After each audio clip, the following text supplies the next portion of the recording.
लोकसभा चुनाव से ठीक पहले अफसपा पर आए एक बयान ने जम्मू कश्मीर की राजनीति में हलचल मचा दी है। केंद्रीय गृह मंत्री अमित शाह ने कहा है कि चुनाव के बाद केंद्र सरकार अफसपा हटाने को लेकर विचार करेगी। साथ ही सितंबर से पहले जम्मू कश्मीर में चुनाव कराने की बात भी अमित शाह ने कही। केंद्रीय गृह मंत्री अमित शाह ने ये बात Kashmiri news channel Gulistan TV को दिए इंटरव्यू में कही। यहाँ आपको बता दें कि सुप्रीम कोर्ट ने अपने एक आदेश में सितंबर 2024 तक जम्मू कश्मीर में विधानसभा चुनाव कराने का आदेश दिया था। माना जा रहा था कि देश में आम चुनाव के साथ ही जम्मू कश्मीर में विधानसभा के चुनाव हो सकते हैं, लेकिन ऐसा नहीं हुआ। चुनाव आयोग ने सुरक्षा कारणों का हवाला देते हुए लोकसभा चुनाव के बाद चुनाव कराने की बात कही थी। अब केंद्रीय गृह मंत्री अमित शाह ने कहा है कि सितंबर से पहले जम्मू कश्मीर में विधानसभा के चुनाव होंगे। इसके साथ साथ उन्होंने जम्मू कश्मीर से अफसपा हटाने पर विचार करने की भी बात कही। उन्होंने कहा कि निश्चित रूप से चुनाव के बाद हमने इस पर एक एक्शन प्लान बनाया है।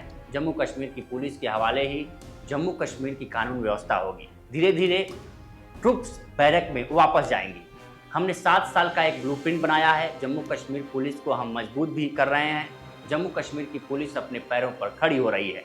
अभी जितने भी मुठभेड़ हुए हैं, ज़्यादातर में जम्मू कश्मीर फोर फ्रंट पर रही है और सेना सीआरपीएफ सपोर्ट में रहती है।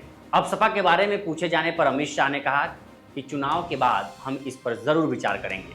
हालात सामान्य हो रहे हैं और इस पर ज़रूर विचार किया जाएगा। यहाँ आपको बता दें कि अफसपा को लेकर कश्मीर में काफ़ी विवाद रहा है। लंबे समय से इसे हटाने की मांग की जा रही है। अब सवाल ये है कि armed forces special powers act या अफसपा आखिर है क्या। आसान भाषा में कहें तो ये कानून सुरक्षा बलों को विशेष अधिकार देता है। अफसपा सशस्त्र सुरक्षा बलों को स्पेशल पावर देता है। यह उन क्षेत्रों में लागू होता है जिन्हें अशांत या खतरनाक घोषित किया जाता है। ऐसे क्षेत्र जहां हालात खतरनाक या अशांत हैं और स्थिति नियंत्रित करने के लिए सशस्त्र बलों का उपयोग जरूरी है। अफसपा सुरक्षा बलों को हथियार बंद लोगों पर फायरिंग करने, उचित संदेह के आधार पर बिना वारंट के किसी व्यक्ति को गिरफ्तार करने और बिना वारंट तलाशी लेने का अधिकार देता है।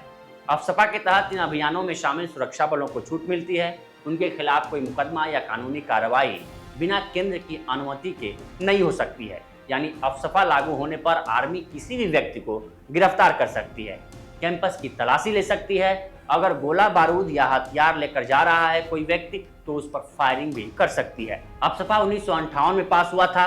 पहले इसे पूर्वोत्तर के कई राज्यों में लागू किया गया था। बाद में 1990 में इसे कश्मीर में भी लागू किया गया। अफसपा के तहत की गई कार्रवाइयों पर अक्सर सवाल उठते रहे हैं, विवाद होते रहते हैं। कुछ लोग इसे काला कानून बताते हैं और सैन्य बर्बरता के आरोप लगाते हैं, जबकि इस कानून के समर्थक तर्क देते हैं कि अशांत या खतरनाक इलाकों में अफसपा का होना राष्ट्रीय सुरक्षा के लिए जरूरी है। इसे हटाने का फैसला खतरनाक हो सकता है। हालांकि जम्मू कश्मीर के राजनीतिक दल लंबे समय से इसे हटाने की मांग कर रहे हैं और अब अमित शाह का बयान आने के बाद इस पर जम्मू कश्मीर के 2 पूर्व मुख्यमंत्रियों उमर अब्दुल्ला और महबूबा मुफ्ती की प्रतिक्रिया भी आई है। बीजेपी के साथ सरकार चला चुकी महबूबा मुफ्ती ने इस बयान का स्वागत भी किया है और तंज भी कसा है। उन्होंने कहा कि पीडीपी कठोर अफसपा को हटाने के साथ ही धीरे धीरे सैनिकों को भी हटाने की मांग कर रही है। यह हमारे गठबंधन के एजेंडे का महत्वपूर्ण हिस्सा था, जिस पर भाजपा ने सहमति जताई थी। देर आए दुरुस्त आए, लेकिन ये हर साल 2 करोड़ नौकरियां देने या बैंक खातों में 15 लाख जमा कराने के खोखले वादे जैसी जुमलेबाजी न हो। नेशनल कॉन्फ्रेंस के नेता उमर अब्दुल्ला ने भी अफसपा हटाए जाने की वकालत की और कहा कि मैं साल 2011 से इस दिन का इंतजार कर रहा हूं। तब हमने भी अफसपा हटाने की काफ़ी कोशिश की, लेकिन मुझे डर है कि जिस तरह लद्दाख के लोगों को 6ठी अनुसूची के वादे पर गुमराह किया और ठगा गया, उसी तरह जम्मू कश्मीर के लोगों को गुमराह किया जाएगा और ठगा जाएगा, क्योंकि यहाँ चुनाव है। ऐसा नहीं है कि अफसपा को हटाने या इस पर विचार करने की बात पहली बार की गई हो। साल 2019 के लोकसभा चुनाव से पहले भी इसी तरह का बयान सत्ताधारी पार्टी की ओर से आया था। 5 साल पहले तत्कालीन गृह मंत्री राजनाथ सिंह ने एक चुनावी रैली में कहा था कि कश्मीर में हालात सामान्य होंगे तो अफसपा हटा लिया जाएगा। इससे पहले साल 2015 में भी बीजेपी पीडीपी की सरकार ने अफसपा की समीक्षा करने की बात कही थी। अब साल 2024 में एक बार फिर से अमित शाह ने अफसपा पर विचार करने की बात कही है। ये स्टोरी आपको कैसी लगी हमें कमेंट सेक्शन में जरूर बताएं। बाकी देश दुनिया की तमाम खबरों के लिए बने रहिए लोकमत हिंदी के साथ। नमस्कार।